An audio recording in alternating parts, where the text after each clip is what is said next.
Now that your husband is in the ground, you can grieve somewhere else. Pack your things and be gone in 2 weeks. That was my daughter-in-law standing over my own dinner table, sliding a folded deed across the wood toward me like she was feeding scraps to a dog. This house was never really yours. My son just sat there beside her and nodded. And me? I picked up that piece of paper, and I looked at the both of them, and I did not say a word, because I had already seen the thing on that page that was going to bury them, and I knew that a shaking old woman who keeps her mouth shut is the most dangerous thing in any room. My name is Winifred Holloway. Everybody who loves me calls me Winnie. I am 72 years old. I spent 34 years reading land records for the county, and 1 week after I buried my husband, my own boy tried to steal the roof over my head. If you're listening from somewhere far away, drop your city in the comments. And please stay with me until the end. The dining room felt wrong without Everett in it. That was the first thing I noticed that night before any of the ugliness started. The table we bought at an estate sale 40 years back, the one he sanded down and oiled himself till the grain came up warm and honey-colored it, just sat there too big and too quiet. His chair at the head of it was empty, and I kept catching myself looking at it, waiting for him to fold his newspaper and say something dry that would make me laugh into my napkin. 7 days. That was all it had been. 7 days since I stood in the wet grass at the cemetery on the east side of town, watching them lower a man I had loved for 46 years into Florida. Dirt feeling like somebody had reached into my chest and scooped out half of what kept me standing. Grief is a strange animal. Nobody tells you it makes you tired in your bones, tired in a way sleep does not fix. I was 72, and I had thought foolishly that I was ready for this, that a woman my age has watched enough people go that she knows the shape of it. But nothing gets you ready. Nothing. Pass the rolls, Sloane said. My daughter-in-law had never once used a warm voice with me, not in the 15 years she had been married to my son. She had a way of talking that made even a simple request sound like she was doing you a favor by letting you serve her. I passed the rolls. My hands were still shaking a little the way they had been all week, and I hated it. Hated that she could see it. Grant sat between us like a man who had already picked a side and just did not want anybody to say it out loud. My boy, 44 years old now, though, when I looked at him, I still saw the tow-headed kid who used to climb into our bed during thunderstorms and press his cold feet against my legs. He had not really looked at me all evening. He kept his eyes on his plate, on his wife, on the salt shaker, on anything that was not his mother. The service was lovely, wasn't it? I said just to fill the silence, because the silence was starting to feel like a held breath. Your daddy would have loved seeing that many people turn out for him. Half the marina came. Sloane set her fork down with this careful little click, lining it up on the edge of her plate like she was setting something in motion. Actually, Winnie, that's sort of what we need to talk to you about. Something in the way she said it made my stomach go cold. I looked from her to Grant and back again, hunting for some scrap of the warmth that is supposed to live between people who just put a man they both claim to love into the ground. I did not find it. What I found on her face was arithmetic. She was doing math, and I was a number she wanted to cross out. What do you mean, I said, though a part of me? Some old careful part that had spent 3 decades reading between the lines of legal documents already smelled it coming. Grant and I have been talking, she started, and here her voice went soft and sweet. Which was worse, so much worse, because I had learned over 15 years that Sloane only got sweet when she was about to take something. Now that Everett's gone, this house is just going to be too much for you. A place this size right on the water, the upkeep alone. It's not realistic for a woman on your own. Too much, I said.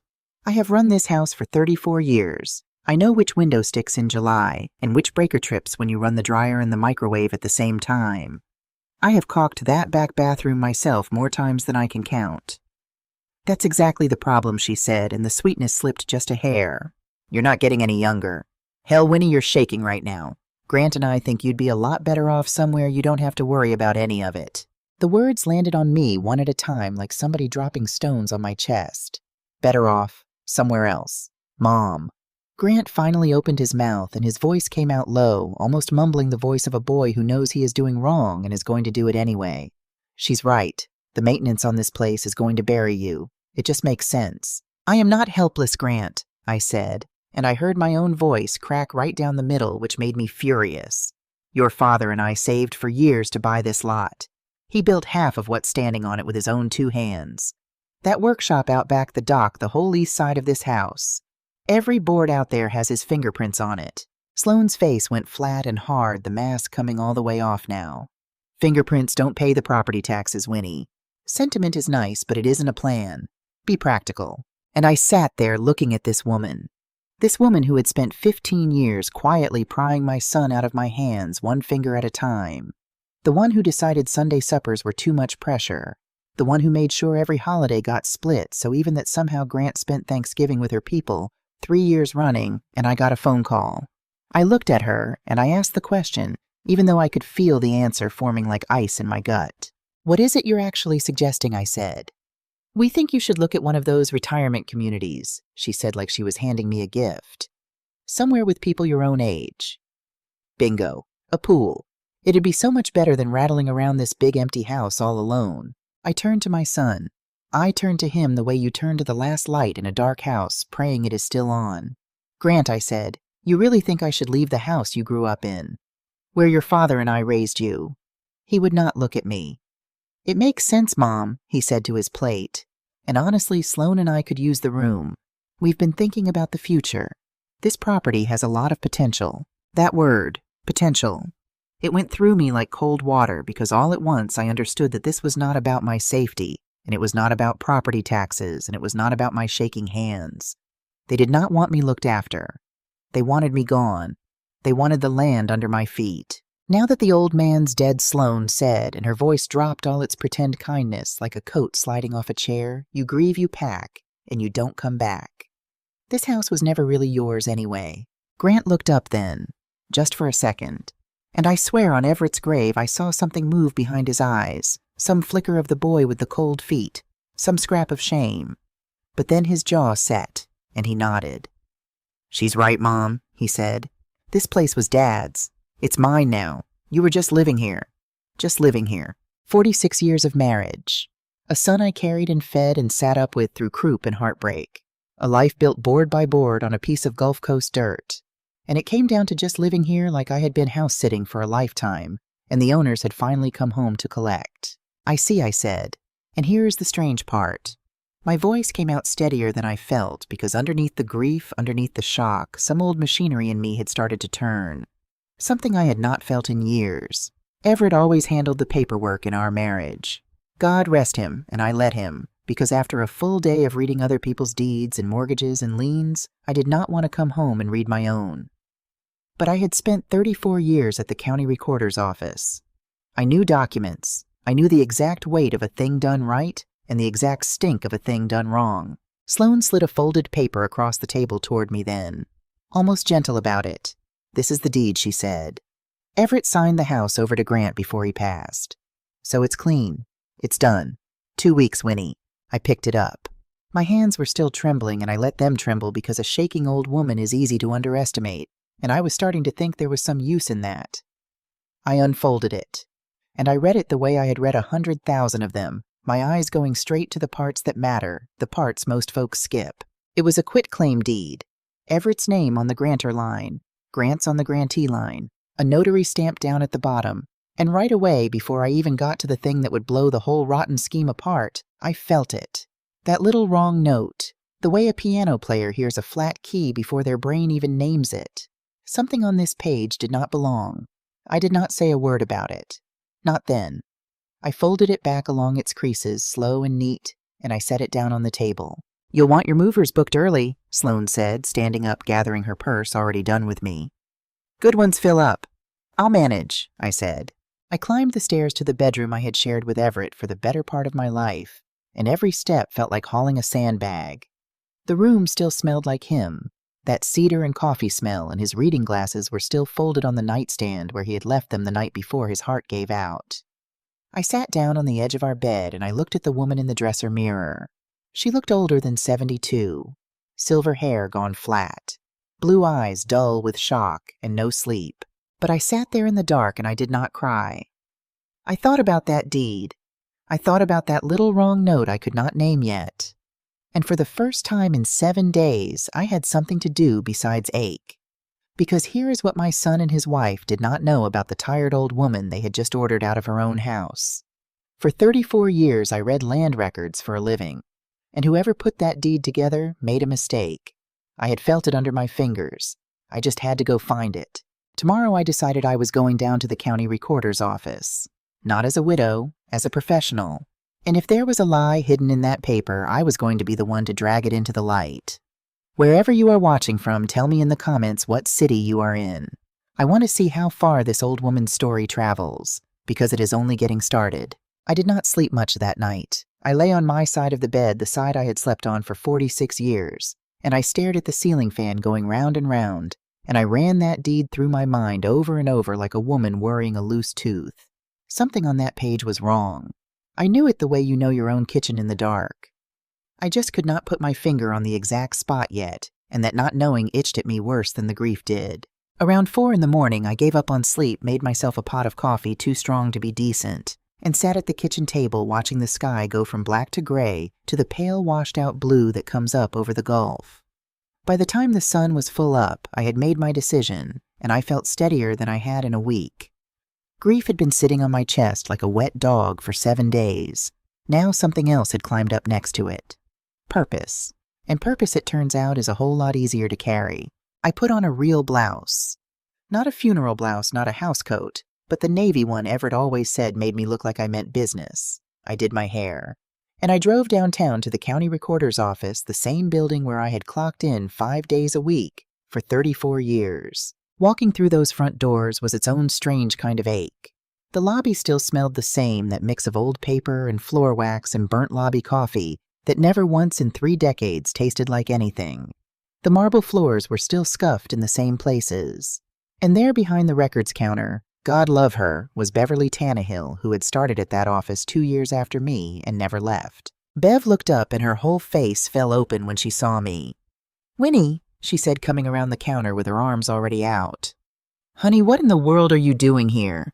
You should be home. You just buried Everett's sweetheart." I let her hug me. Beverly gives good hugs, the kind that squeeze the air right out of you, and I needed it more than I wanted to admit. Then I stepped back and I said, "Bev, I need to pull a document. A recorded deed.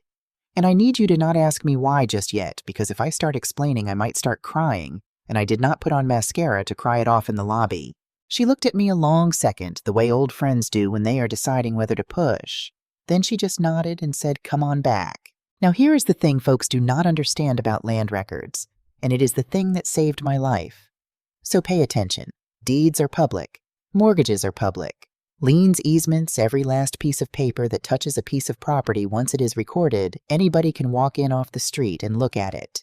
You do not need permission. You do not need a lawyer. I did not need Beverly to unlock some secret vault for me. I could have pulled that record myself from a computer at the library. What I needed Beverly for was a friendly face and a quiet corner, because what I was about to look at was going to hurt. I sat down at one of the public terminals, the same clunky county software I had trained half that office on, and I typed in our address. And there it was. A quitclaim deed. Everett Holloway grantor. Grant Holloway grantee. Recorded. And the very first thing I saw before anything else, before the part that mattered most, was the recording date, because a deed has 2 dates on it and most people never think about the difference. There is the date the document was signed and notarized way up top, and there is the date it got recorded, stamped by the county down at the corner, the day somebody actually walked it in the door and made it official on the public record. The signing date on that deed was 8 months back, the middle of last spring. The recording date was 4 days ago. 4 days. Which meant this deed had supposedly been sitting in somebody's drawer for 8 months, signed and finished and legal, and nobody bothered to record it until my Everett was 4 days in the ground. Now that alone is not a crime. People sit on deeds all the time, it happens. But it is a funny thing to do with a document that is supposed to prove the house was handed over clean and above board while the man was still alive and breathing. If Everett had really signed his house away last spring, why in God's name would you wait until his funeral to make it official? You would not. Unless you could not. Unless the man himself would have raised holy hell about it if he had ever seen it hit the record while he was still around to read the mail. I filed that away. But it was not the wrong note. It was just the first crack. The real thing, the thing my 34 years had been screaming at me since I unfolded that paper at the dinner table, was further down. I scrolled to the body of the deed. And there it was. It was signed by Everett. Everett Holloway grantor, 1 signature, 1 line. Just his. Just his name. Just his signature. And nothing, nowhere, not one single solitary line for mine. I sat back in that squeaky county chair and I felt the whole rotten thing tilt sideways. And then I felt something come up in me that was not grief and was not fear. It was closer to being furious. And underneath the fury, God help me, it was almost like being glad. Because they had made a mistake. A big one. And I was the one person in the state of Florida who was going to catch it. Let me tell you what these people did not know, and what my son sure as hell should have known, seeing as he grew up in this state. In Florida, your home is not just your home. It is your homestead, and the word means something. It is written right into the state constitution, and it is one of the strongest protections for a family home anywhere in this country. And one of the things that Constitution says plain as day is that you cannot sell, give away, mortgage, or otherwise convey your homestead if you are married, not unless your husband or your wife signs off on it too. Both spouses. Every time.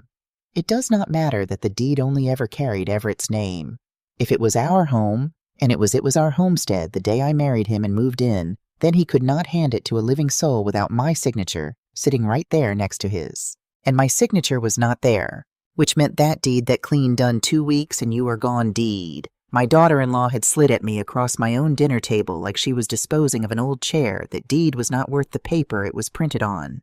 It did not transfer a thing. It could not. A conveyance of a marital homestead without the other spouse joining in is void. Not messy, not disputable, not something you argue about in front of a judge for a year. Void. Dead on arrival. It never moved my house 1 inch. This house was never really yours anyway, she had said to me. I sat there in the county recorder's office where I had worked for 34 years, and I almost laughed out loud because the truth was exactly upside down from what she thought. That house was mine, in a way not one piece of paper on earth could take from me without my own hand agreeing to it, and my hand had never touched a pen. Beverly must have seen something on my face because she drifted over and looked at the screen over my shoulder, and being who she was, being a woman who had read as many of these as I had, she saw it in about 3 seconds flat. Her mouth went thin. "Winnie," she said real low, "there's no spousal joinder on this." "No, there is not," I said. "Honey, this thing's no good. This doesn't convey anything." "I know it," I said. She was quiet a minute. Then she said the thing I had already started to think, the thing that turned this from a relief into something much colder. She said, "Winnie, somebody drew this up. Somebody who wanted that house bad enough to draw up a deed and hold it 8 months and record it the second Everett was gone. Whoever did this, they either didn't know about the joinder rule or they were counting on you not knowing it." And there it was, the part that took the wind clean out of me. Because here is what I understood sitting in that squeaky chair with my dead husband 4 days in the ground. Whoever put this together, whether it was Sloan or Grant or some sorry soul the two of them hired, they had built their whole plan on one bet. They had bet that I was a tired, grieving 72-year-old woman who would take one look at a legal document, get scared, believe whatever I was told, and start packing boxes. They looked at me, and they saw somebody who would not read the page. They forgot what I did for a living. Or maybe, and this was the thought that put the first real chill in me, maybe my own son had never once thought about what his mother actually did all those years she left the house before dawn. Maybe to him I had just been the lady who came home tired. I printed the deed. 2 copies, the way you learn to do when documents matter. I folded them into my purse next to the copy Sloan had handed me at dinner, and I thanked Beverly, and I hugged her again, and I told her I would explain the whole thing soon, once I understood it myself. Because I did not understand all of it yet. Not by a long shot. I had proved the deed was void, and that was enough to keep a roof over my head. But it was not enough. Not for me. Because a void deed just meant they had failed. It did not tell me how far they had been willing to go, or why they were in such a god-awful hurry, or what that 8-month-old signing date was really hiding. That notary stamp down at the bottom of the page. The one with the date on it. I had not looked at that date yet. Not really. And something in my gut, some old instinct from 34 years of watching people try to slip lies past the county, told me that when I did, it was going to be a whole lot worse than a missing signature. So the next morning I went looking for the notary. The notary stamp on that deed read Camille Rourke. There was a commission number underneath it, one of those long strings of digits most folks would skate right past, and a date. The date of the acknowledgement. That is the fancy legal word for the moment a notary swears that yes, this person stood right here in front of me. I checked their identification, I watched them sign, and I am putting my name and my stamp on it to prove it happened. I had looked at 10,000 of those in my life. I could read one in my sleep. But I had not let myself really look at the date on this one yet, because some part of me already knew and I was not ready. That morning I made myself ready. I sat at the kitchen table with my second cup of coffee gone cold beside me, and I took out the deed, and I looked at the acknowledgement date, and I held it up next to something else. My own memory. Because there is one date in this whole world I will never get wrong as long as I live, and that is the run of days last spring when Everett first went down. The acknowledgement date on that deed the day Camille Rourke swore under her commission that my husband stood in front of her and signed his house away was the 17th of April. On the 17th of April, Everett Holloway was in a bed on the 3rd floor of the Regional Medical Center with a heart monitor taped to his chest and an IV in the back of his hand. I know that because I was there. I did not leave that room. I slept in the chair by the window with my coat rolled up under my head, and the nurses kept trying to send me home. And I kept telling them where they could put that idea politely, because my mother raised me right, but firmly.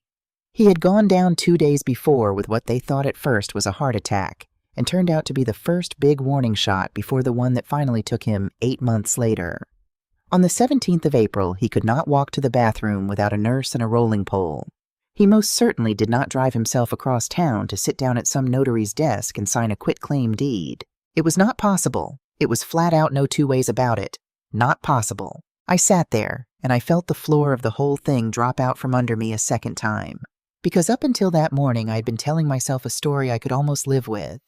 I had been telling myself that maybe Everett, in some tired, confused moment near the end, had signed something he did not fully understand.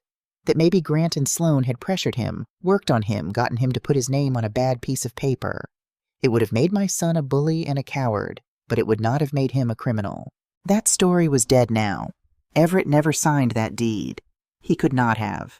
The signing they swore to never happened, which meant the signature on the grantor line, my husband's own name in his own familiar hand, was a forgery. Somebody had faked Everett's signature, and Camille Rourke had put her stamp and her commission and her sworn word underneath it, certifying a meeting that never took place with a dead man who was lying in a hospital bed on the day it supposedly happened. That is not a mistake. That is not paperwork done sloppy. That is a crime. 2 crimes really sitting right there on top of each other. Forgery of a deed and a notary swearing a false acknowledgement. And in the state of Florida, a forged deed is not just weak, it is not just void, the way the missing signature made it void. A forged deed is a nothing. It is air. It cannot pass title to a living soul, not to Grant, not to anybody Grant might sell to down the line, not to some innocent buyer who never heard my name. A forged deed poisons everything it touches all the way down the chain forever. I want you to understand what that meant sitting in my kitchen that morning. It meant I was safe. The house could not leave my hands. But it also meant the people who did this had crossed a line you do not come back from. This was not a family squabble over an old lady's house anymore. This was fraud, and the moment I could prove it, somebody was going to answer to the law for it. Now I had to be careful. That was the thought that steadied me. I had spent 34 years watching people try to cheat the county, and I had watched more than a few of them get away with it. And you know why they got away with it? Because the honest folks got angry and got sloppy. They confronted too soon. They tipped their hand. They gave the liar time to shred a file or invent a new story. I was not going to do that. I was going to build this the way I had watched the good investigators build it, one clean documented piece at a time, so that when I finally set it down in front of somebody with a badge or a robe, there would not be one loose thread for a lawyer to pull. So I did what 34 years had trained me to do. I went and I checked the notary herself. Every notary in the state of Florida is commissioned by the state, and that record is public too. You can look up any notary by name or by commission number and see when their commission was issued, when it expires, and where they are. I typed in Camille Rourke's commission number, the one stamped on my husband's forged deed, and I waited while the old county connection chugged along. And there she was, Camille Rourke. A commission that had been active on the 17th of April, sure enough. But it was the address that got me. Because a notary's commission is tied to a place, and this one was not tied to any bank or title company or law office downtown. It listed a little strip mall business on the north side, one of those check-cashing tax filing we notarize anything places that share a parking lot with a nail salon and a pizza joint. I knew that kind of shop. In 34 years, I had seen documents come through with stamps from 100 of them, and most of the time it was all perfectly fine, just working folks getting a title signed over or a permission slip witnessed. But every now and again, one of those shops had a notary in it who would stamp whatever you slid across the counter. No questions, no identification. Checked $20 cash and God bless. And if you wanted to fake a signing that never happened, if you needed a stamp on a deed for a man who was lying in a hospital bed across town, that is exactly the kind of place you would go looking. I wrote it all down. The commission number, the address, the acknowledgement date, and next to it in my own hand the words Everett in Regional Medical 3rd Floor Cardiac, and the dates he was admitted and released. I even called the hospital that afternoon and asked as his widow for a copy of his admission records. And the nice young woman in medical records told me they would mail them out and it would take a week or two. A week or two was fine. I was not in a hurry. Being unhurried was the whole point. But sitting there with my little handwritten timeline, one question started scratching at me, and it was a question that did not have anything to do with the law. Why the hurry on their end? Because that was the thing that would not sit right. A missing spousal signature I could almost understand as ignorance. Maybe whoever drew this up genuinely did not know about the homestead rule, though Lord knows they should have. But forging a dead man's signature and paying off a strip mall notary to swear to a signing that never happened, that is not something you do because you are impatient to redecorate a kitchen. That is not something you do to hurry along an old woman who is going to move out eventually anyway. That is a desperate thing. That is the kind of thing people do when there is a clock running that you cannot see when there is some deadline bearing down that makes a crime feel like the only door left open. 2 weeks, Sloan had said. Not 2 months. Not a decent stretch of time to let a grieving widow find somewhere to land. 2 weeks. Fast and hard and cruel, and I had taken the cruelty at face value because grief makes you assume the worst of people who are hurting you. But now with the forged deed in front of me and my dead husband's name faked across the bottom of it, I started to wonder if the 2 weeks was not about cruelty at all. I started to wonder if 2 weeks was a deadline, whose deadline I did not know yet, but I meant to find out. And the place to find out, the place where every promise and debt and hidden arrangement a piece of property carries eventually leaves a mark, was the one place I knew better than my own kitchen. The chain of title.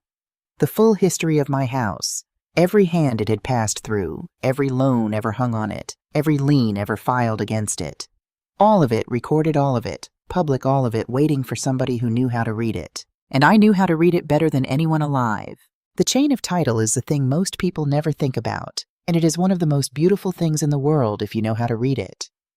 It is the whole life story of a piece of land told in documents. Every time the property changes, hands, that leaves a mark. Every time somebody borrows money against it, that leaves a mark.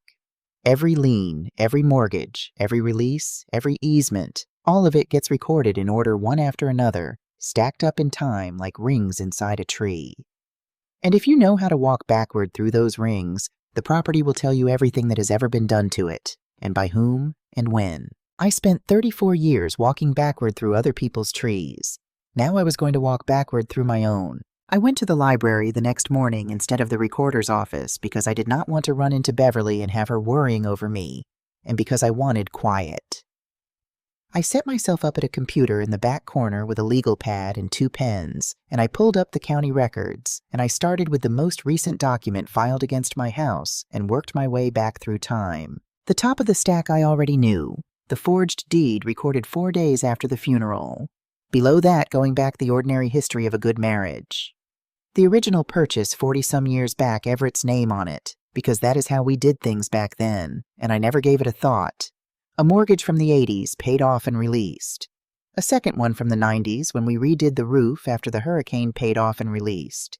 A little construction lien from a contractor in 2004 that got cleared up inside a month. The ordinary, honest life of a house, all of it squared away, all of it clean. And then I got to a document from about 14 months back, and my pen stopped moving. It was a mortgage. A brand new mortgage taken out against my house 14 months ago for $190,000. I sat and I stared at it, and my honest first thought was that I had made a mistake, that I was looking at the wrong property because there was no such loan. There could not be. Everett and I had not borrowed a dime against that house in 20 years. We were retired. We lived careful. We did not have a mortgage. I knew our finances well enough to know that much, even if Everett had handled the day-to-day of it. If we had taken $190,000 out of our home, I would have known. There would have been money. There would have been a reason. There would have been Everett sitting me down at the kitchen table the way he did for anything that mattered, saying now, "Winnie, here is what we are doing, and here is why." There had been nothing, and yet there it was on the public record, recorded official reel. A $190,000 mortgage on my homestead dated 14 months ago. My hands were shaking again, but not from grief this time. I made myself do what I was trained to do. I did not panic. I opened the document itself, and I read every line of it slow, the way you diffuse something that might go off. And on the signature page, I found how they did it. Everett had not signed that mortgage in person. According to the paperwork, the loan had been signed on his behalf by an agent acting under a power of attorney. A power of attorney is a document where you give somebody else the legal right to sign things for you to act in your place. Married folks give them to each other. Children get them for aging parents. It is a common enough thing. And attached to that mortgage, recorded right along with it, was the power of attorney it relied on. A document dated 15 months back in which Everett Holloway supposedly granted another person full authority to borrow money against his property. I looked at the signature on that power of attorney. Everett Holloway in that same familiar hand. And then I looked at the notary block underneath it. Camille Rourke. The same commission number. The same strip mall on the north side. I sat back in that hard library chair and I put my hand over my mouth, and I stayed like that for a good while because the whole shape of it had just come clear, and it was so much worse than I had let myself imagine. The forged deed was not the first crime. It was the last one. It was the cleanup. The final grab the piece meant to hand them the whole house once Everett was gone. But 14 months ago, while my husband was still alive, still walking around, still kissing me goodnight, somebody had already forged his name once before. Somebody had faked a power of attorney, walked it to the same crooked notary, and used it to strip $190,000 of borrowed money right out of the walls of our home. And they had gotten away with it, because Everett and I never thought to check. Why would we? You do not go looking for a lie you have no reason to suspect. They had been robbing us blind for over a year before the man was even dead. I thought about the last year of Everett's life, and things started rearranging themselves in my memory in a way that made me sick. The way money seemed a little tighter than it should have been, and Everett brushing it off, saying the market, saying the boat business was slow, saying do not you worry about it, Winnie. The way he had gone quiet sometimes at the kitchen table with the mail in his hands, and I had thought it was just his heart, just a tired man feeling his age. The way near the end he had started sleeping poorly, sitting up in the dark, and when I asked him what was wrong, he would just take my hand and say old men do not sleep, go on back to bed. He had been carrying something. I knew it in my bones now. My Everett had been carrying something heavy in that last year, and he had not told me, and I had been too busy grieving him before he was even gone to see it. Who, though? That was the question that would not let me be. Who had done this? A forged power of attorney needs somebody to be the agent, somebody named in it as having the authority, somebody who walks into the bank and signs. That is not a stranger. Strangers do not fake their way into your home equity. This was somebody close, somebody who knew our business, knew the value of that lot on the water, knew Everett handled the papers, and I did not look new enough to know exactly which threads to pull. I did not want to write the name down. God forgive me, I sat there with my pen over that legal pad, and I did not want to write it, because writing it made it real. But I had spent 34 years telling other people the truth about their property, no matter how much it hurt them, and I was not about to start lying to myself now. I thought about Grant coming around more that last year than he had in a decade. I thought about him and his father shut in the workshop with the door closed, and how I had been glad God helped me, glad they were spending time together, thinking my boy had finally come around, thinking he wanted his daddy's company before it was too late. I thought about Sloan, who had never once in 15 years shown my family a lick of warmth, suddenly asking after Everett's health, suddenly so concerned. And I thought about the two of them at my dinner table 1 week after the funeral, so sure of themselves, so certain the tired old widow would fold, telling me the house was never really mine. They had needed me gone in 2 weeks. And now I understood the loan was part of why. Because a $190,000 debt does not just sit quiet. It has payments. It has a clock. And a house with a fraudulent mortgage hanging on it is a house with a problem that gets worse every single month it is not dealt with. I printed everything. The mortgage, the forged power of attorney, the recording pages, all of it. 2 copies folded into my purse alongside the void deed. My purse was getting heavy with proof. That felt right. Every ugly thing they had done was leaving a mark, and I was collecting the marks one at a time, patient as the tide. But I was still missing the center of it. I could see the crimes now. The forged loan, the forged deed, the crooked notary tying them together like a thread through 2 black beads. What I could not see yet was the why underneath the why. Because $190,000 is a lot of money, but it was not enough to explain the desperation, the forgery, the rush, the willingness to rob a dying man and then throw his widow out onto the street 2 weeks after his funeral. There was something bigger driving this. There had to be. Something that made $190,000 feel like not nearly enough. Something with a deadline of its own. And I had a cold feeling I knew where to look for it. Because the one thing worth more than that whole house, the one thing that had been the real prize all along, was the ground the house was standing on. The land was the answer. I knew it before I even went looking, the way you know a storm is coming from the smell of the air. But I went looking anyway because a feeling is not proof, and I had learned the difference a long time ago. Our lot sat right on the water, 200 feet of Gulf frontage that Everett and I scraped and saved to buy back when nobody wanted it. Back when this stretch of coast was just fishermen and shrimpers and a few old cracker houses on stilts. He used to say we bought the mud nobody else would touch. But mud on the water does not stay cheap. Over 40 years that stretch had gone from nothing to something, to a thing that men in suits drove down from Tampa and Atlanta to stand and stare at. Every few months another old family sold out, and another row of condos went up tall and white and full of people who had never pulled a fish out of that water in their lives. I had watched it happen. I had read the deeds as they came across my counter at work, our neighbors selling one by one, the prices climbing higher every year until they stopped sounding like real money at all. I just never once thought about our own lot in those numbers, because it was not a number to me. It was home. It was where Everett built boats and I grew tomatoes and we raised a boy and grew old. You do not put a price on the place you have been happy. But somebody had. I went back to the records, and this time I did not look at my own property. I looked at what was moving around it. And I found on file with the county planning office an application. A developer, one of those coastal outfits with a name like Tidewater Coastal Holdings, had filed for a permit to assemble several waterfront parcels on our road into one big development. Condos, a marina, the whole thing. And when I pulled the parcel map, they had submitted the map showing which lots they meant to buy up and knit together. There was our lot right in the middle of it, colored in. Right in the middle. That was the part that made my breath catch. Because a developer can work around a lot of things, but they cannot work around a hole in the middle of their land. Our lot was the keystone. Without it, the whole assembly fell apart, the marina had nowhere to go, the numbers stopped working.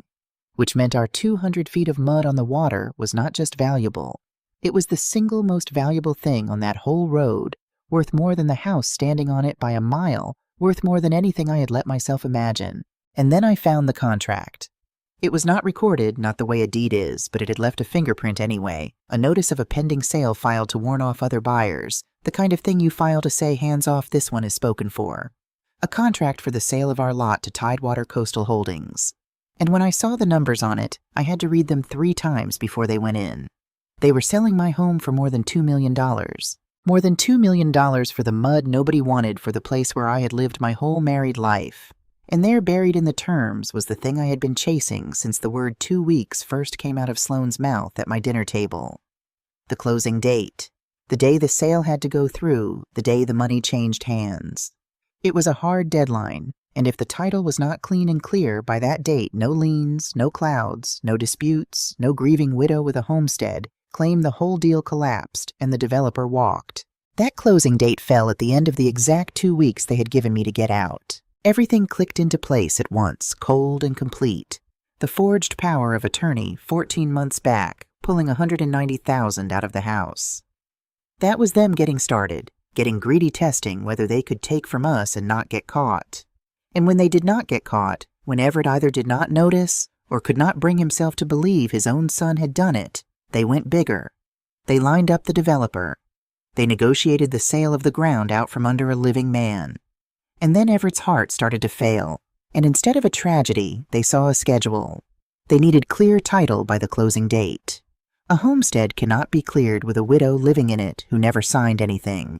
So they forged the deed too to make it look like the house had already passed to Grant clean, and they set out to move me off the land before the closing, before I could ever plant my feet and say no. I was not an obstacle to their comfort. I was an obstacle to a $2 million payday. And a $2 million payday, it turns out, is exactly the kind of thing that makes a person forge a dead man's name twice and throw his mother out on the street. Now here is where I have to tell you the part I did not want to understand, but did. Because I went looking into Grant and into Sloan, the way I had gone looking into everything else, and what I found did not make me hate them less, but it made them real, and real is worse than a villain in a story. Real you cannot just close the book on. Grant was drowning. I found it in the public record, same as everything else a lawsuit filed against him a year and a half back. He had gone in as a personal guarantor on a business, a buddy's marine supply venture, put his own name on the loan, promised it with everything he had.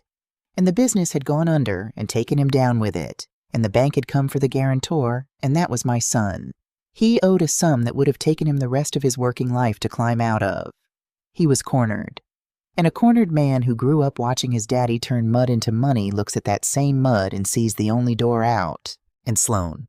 I made myself understand Sloan, too.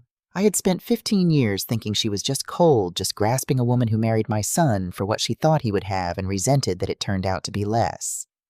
But when I looked, I found she had come up with nothing. Worse than nothing. Her own family had lost their house when she was a girl. Lost it to a bank put out on the curb with their furniture for the neighbors to watch, and she had carried that terror in her like a stone ever since. To Sloan, a house was not a home. A house was the thing that gets taken from you, the proof that you were never safe. And she had decided somewhere down in the frightened animal part of her that she would never be that girl on the curb again, that she would get hers and hold it with both hands, and God help anybody standing between her and solid ground. It did not excuse a single thing they did. Let me be plain about that because I do not want you thinking I went soft. Understanding why a person robs you does not unrob you. Sloan's fear did not give her the right to forge my husband's name. Grant's debt did not give him the right to sell the ground out from under his own mother. A reason is not a permission. I have believed that my whole life, and I believe it still. But it did mean this was not a story about monsters. It was a story about people, weak, scared, greedy people who convinced themselves that what they wanted so badly must be theirs by right, and that the tired old woman in the way did not really count. That is a more common evil than the monster kind, and it is the kind that gets into families. I had it all now. The void deed, the forged loan, the crooked notary, the $2 million sale, the closing date, the desperation underneath it. My purse was full of proof and my head was full of the truth, and I should have felt triumphant, I suppose. I did not. I felt hollowed out because the last thing I had learned was the price. And the price was that my son had looked at his dying father and seen a schedule. There was one place left I had not looked. One place I had been avoiding because it was the place that still smelled like him. Everett's workshop out back where he built his boats and kept his own counsel. If my husband had known any part of this, if he had carried something heavy that last year, like I now believed he had, that was where he would have kept it. I had a feeling I owed it to him to go and find out. Wherever you are watching from tonight, if this story has ever brushed close to your own life, tell me in the comments. I am about to tell you the hardest part. Everett's workshop still smelled like him. That was the first thing that undid me when I pushed open the door. Cedar shavings and marine varnish and the faint bite of the coffee, he was never without all of it, hanging in the still air like he had just stepped out to the truck for a minute and would be right back. His work apron was on its hook. His half-moon reading glasses were folded on the workbench next to a hull he would never finish, now the ribs of it curving up bare and pale, like something that had died with its mouth open. I stood in the doorway a long time before I could make myself go in. I did not know what I was looking for. I only knew that if Everett had carried something in that last year, the way I now believed with my whole heart that he had, he would not have kept it in the house where I might stumble on it. He would have kept it out here in his place, the way a man tucks his worst worries into the one room that is his alone. I started with the desk in the corner, the old metal one with the drawer that stuck. And in the bottom of that drawer, under a tray of drill bits and a coffee can of screws, I found a plain manila envelope with my name on it. Not his handwriting on the front, Not a label, just Winnie in his blocky, careful print, the same print he used to leave on the notes he taped to the coffee pot when he went fishing before dawn. Gone to the pass. Back by 9. Love you. My hands shook so bad I nearly could not get it open. Inside was everything. He had known. My Everett had known. There was a copy of the forged power of attorney, the same one I had dug out of the county records, and he had circled the notary block on it, Camille Rourke's stamp. And next to it in the margin, he had written a single word hard enough that the pen had nearly gone through the paper. Fake. There was a copy of the mortgage, the $190,000 with the account numbers underlined. There were bank statements where he had gone back through and marked the withdrawals tracing where the money went, dates and amounts in his own hand, the work of a man teaching himself to be an investigator, the same way I had been teaching myself these last 2 weeks. He had been doing exactly what I did. He had been pulling the thread. And there was a letter half finished in his handwriting addressed to the state office that oversees notaries. He had gotten 3 paragraphs into it. He had laid out the loan, the forged authority, the dates that did not add up. He had been building the case. And then the letter just stopped mid-sentence, the pen trailing off the way a man's hand trails off when his chest seizes up and he has to set the pen down and does not know it is for the last time. He never finished it. His heart took him before he could. But it was the last thing in the envelope that brought me down onto Everett's workshop stool, with my hand pressed over my mouth because it was not a document. It was a note to me dated 3 weeks before he died. Winnie, it said, if you are reading this, then I did not get it fixed in time, and I am sorry for that more than I can say. I found out our boy has done something terrible. I have tried twice to give him a way to make it right and come clean, and he looks me in the eye and tells me I am confused. He thinks I am too old and too sick to know what I know. I have not told you because you are grieving me already, and I could not bear to make you grieve him too while I was still here to see your face do it. But you are smarter than the both of them put together. You always were, and if it comes to you after I am gone, you will know what to do. Do not let them make you doubt yourself. You read the papers, girl. You always could. I love you. E. I have tried twice to give him a way to make it right. He had confronted our son. Not once, twice. He had sat with Grant dying and given him the chance to undo it to come clean to be the boy we raised. And Grant had looked his father in the face and lied to him, had told a sick old man he was confused, had chosen the land over his own daddy twice while the man was still warm. I do not have good words for what that did to me sitting on that stool. It was not like the grief of the funeral. That grief had been clean the ache of losing someone you loved who loved you back. This was something with teeth in it. Because I was not just mourning Everett anymore. I was mourning the son I thought I had, the tow-headed boy with the cold feet, and understanding for the first time that he had been gone a long while before that dinner table, and I had just been too busy loving him to notice. But underneath the grief, Everett's voice. You read the papers, girl. You always could. He was right, and I did know what to do. I did not go to Grant. I did not go to Sloan. I took Everett's envelope and my full purse of proof, and I went to a lawyer, a real estate attorney named Della Voss, who I had known professionally for 20 years. A woman who had stood at my counter 100 times over the decades, and never once been anything but square with me. I laid it all out on her conference table, every piece in order the way you build a thing so it cannot be knocked down. The void deed with no spousal joinder. The forged deed with the impossible April date. The hospital records that had come in the mail, 3rd floor cardiac admitted the 15th, showing my husband could not have signed anything anywhere but that bed on the 17th. The forged power of attorney. The stolen mortgage. The $2 million sale and its closing date. And Everett's own hand tying it all together from beyond the grave. Della read it all without saying a word. Then she took her glasses off and she looked at me and she said, Winnie, in 30 years I have never seen a case built this clean by anybody, let alone by the victim. Whoever did this picked the wrong woman's house. That was the closest I came to crying that day. Not from sadness, from something else. From being seen. Here is what happened, and I am going to tell it plain because it did not happen the way it does in the movies, and I promised you the truth. Della filed a quiet title action, which is the legal way of asking a court to look at everything and declare officially who owns a piece of property. With the forged deed and the missing joinder, that part was almost easy. The house was mine free and clear, and always had been. The court said so in black and white. The $2 million sale collapsed the moment the developer's lawyers saw the cloud on the title, because no honest buyer touches a deal with forgery in the chain, and Tidewater Coastal walked away fast. The forged mortgage that took longer, and it was uglier, but a lender cannot enforce a loan signed with a forged power of attorney, and once the fraud was documented the way Everett and I between us had documented it, that debt came off my house too. And then there was the criminal side, and this is the part I sat with the longest before I did it, because it was the part that cost the most. I reported it, all of it, the forgery, the false notarization, the theft. I gave the state everything on Camille Rourke, and her commission was revoked, and she was charged because a notary who stamps forgeries for cash is exactly the kind of rot the law is supposed to cut out, and I did not lose one wink of sleep over her. But reporting the fraud meant reporting the people who did it, and that meant my son. I sat in Della's office with the phone in my hand, and I thought about it for a long, long time. I thought about the boy with the cold feet.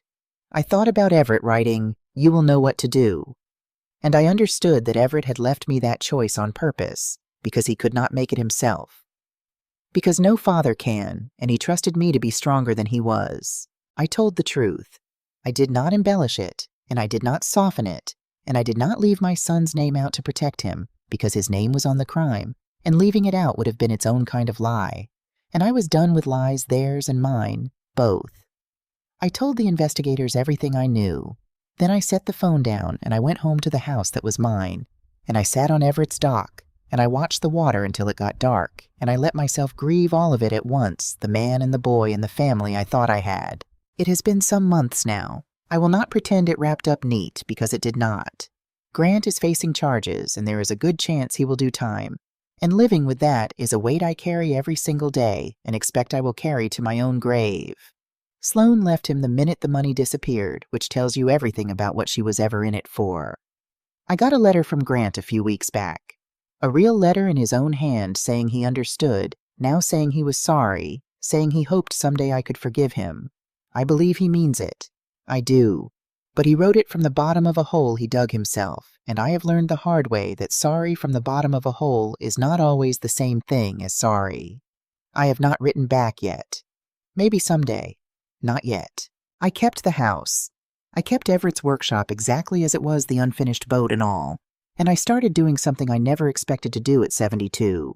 There is a legal aid group in the county that helps old folks, and it turns out that what happened to me happens more than anybody wants to admit, that there is a whole ugly business of people forging deeds and stealing the homes of the elderly folks too tired or too trusting or too alone to read the fine print. So once a week I go down there, and I sit with them, these widows and widowers with their shoeboxes full of papers they do not understand, and I read the papers for them. I show them what I saw. I teach them what to look for. I tell them that being old is not the same as being helpless, and that their name still means something. I am going to leave you with something my Everett wrote to me, because I think about it every day. You read the papers, girl. You always could. He was right. I always could. It just took losing him, and nearly losing everything else, for me to finally believe it about myself. Now here is what I want to say to you before I go. For 34 years I read other people's deeds, and I believed a house was only a name printed on paper. It took burying my husband and nearly losing my home to learn that a deed is really a record of who kept their promises to you. The people who wanted my land were counting on a tired old woman too sad to read the fine print. They forgot that grief and sharp eyes can live inside the same person. I did not win because I was clever. I won because I finally decided I was worth the fight, and I stopped waiting to be rescued after the one good man in my life was already gone. If you are old, if you are worn down, if someone you raised is pushing a pen into your hand, read the page before you sign. Your name still means something. Mine did. Thank you for staying with me all the way to the end. If this story moved you, tell me in the comments where you are watching from, and I will leave 2 more of our favorites up on the screen for you now. They will surprise you. Take care of yourselves out there.